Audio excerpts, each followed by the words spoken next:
그렇다면 오늘 시장에서는 어떤 섹터 보고 계시는지 듣고 가도록 하겠습니다. 네, 일단 오늘 같은 경우도 저는 의료기기 섹터 다시 한번 좀 말씀을 좀 드려보도록 하겠습니다. 아무래도 실적 시즌이다 보니까 의료기기에 관련된 부분들이 계속해서 좀 눈에 들어온다라고 볼 수 있을 것 같은데요. 일단 크게 제가 볼 때는 한 3개 업체 정도가 상당히 눈에 띈다라고 볼 수 있을 것 같습니다. 뭐 대표적으로 비올 같은 경우가 지금 상당히 아웃퍼폼을 하고 있는 상황이라고 볼 수 있을 것 같은데요. 특히 이제 작년에 영업이익률이 무려 42% 정도를 좀 기록할 정도로 상당히 아웃퍼폼했다라고 좀 말씀드릴 수 있을 것 같습니다. 결국 뭐 지금 대부분의 지금 이제 기업들 같은 경우가 세 자릿수 영업이익률을 좀 기록할 정도로 상당히 좋은 모습을 좀 보여주고 있다라 볼 수 있을 것 같고요. 특히 이제 피부 미용뿐만 아니라 덴탈 쪽에서도 상당히 아웃퍼폼하는 모습을 좀 보여준다고 볼 수 있을 것 같은데요.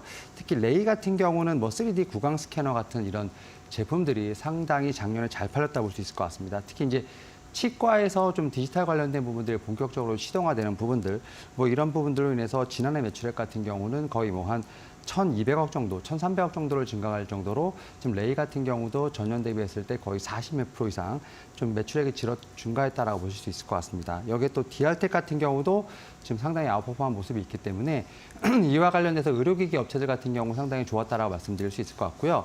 여기에 더불어 이제 제가 좀 주목하는 회사가 바로 있습니다. 바로 이제 삼성이라고 볼 수 있을 것 같은데요.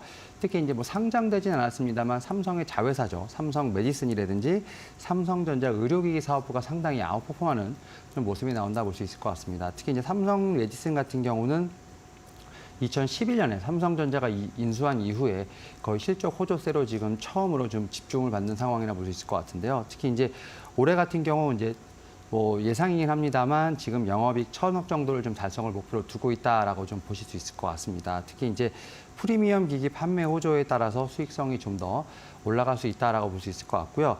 특히 이제 삼성 메디슨 같은 경우는 지금 의료기기 쪽에서 봤을 때 특히 삼성전자 협업을 하고 있다고 볼 수 있을 것 같고요. 특히 삼성전자 의료 사업부 같은 경우도 제가 볼 때는 견조한 실적을 내고 있는 상황입니다. 특히 이제 이 사내 안팎으로 지금 M&A 관련된 이슈가 있었습니다만 삼성 바이오로직스와 함께 협업을 한다는 입장이기 때문에 삼성전자가 이제 의료기기 사업부도 확실히 진출하는 부분이 아닐까라는 좀 예상도 나오고 있는 상황이기 때문에 의료기기 섹터에 대한 어떤 관심이 계속 늘어난다라고 보실 수 있을 것 같고요. 여기에 대해서 계속해서 좀 수출에 관련된 얘기들은 좀 계속 나오고 있습니다. 뭐 지난번에 말씀드렸던 것처럼 뭐 베트남이라든지 또 이제 최근에 나온 거 보니까 유럽 쪽의 어떤 진출에 대한 부분을 좀 계속해서 타진하고 있다라고 보실 수 있을 것 같습니다. 뭐 KTL이라고 하는 한국화학융합시험연구원 같은 경우는 독일의 지금 베를린과 함께 지금 어떻게 보면 이 탄소 중립 관련된 좀 계약을 했다라고 좀 얘기가 나오고 있습니다. 그리고 이제 의료기기 관련돼서도 탄소 중립에 관련된 부분들을 좀 계약을 하면서 유럽의 진출에 대한 어떤 교두보를 마련하고 있는 상황이기 때문에 의료기기 같은 경우는 올해도 수출에 관련된 좀 제가 볼 때는 기대감이 있다라고 좀 말씀을 드릴 수 있을 것 같습니다. 이에 따라서 이번 주 같은 경우도 실적 관련된 기대감 있는 의료기기 섹터 한번 주목해 보도록 하겠습니다. 의료기기 쪽은 계속해서 시장에서 주목을 하고 있는 섹터이기도 합니다. 실적이 그만큼 빨리 늘어나고 있는 섹터이기도 하고요. 최근에 나오는 뭐 금리 인상이라든지 경기 침체와는 사실 살짝 무관한 쪽으로 현재 시장에서 보고 있기 때문에 특히나 외국인들의 수급이 계속해서 몰리고 있는 걸 확인할 수 있는데요. 그렇다면 종목은 어떤 기업 보십니까? 네, 오늘은 좀 휴비치 한번 좀 말씀을 좀 드려보도록 하겠습니다. 아무래도 이제 앞서 말씀드렸던 뭐 루트놀리가 이제 비올보다는 좀 자리가 상대적으로 안전한 회사라 말씀드릴 수 있을 것 같고요.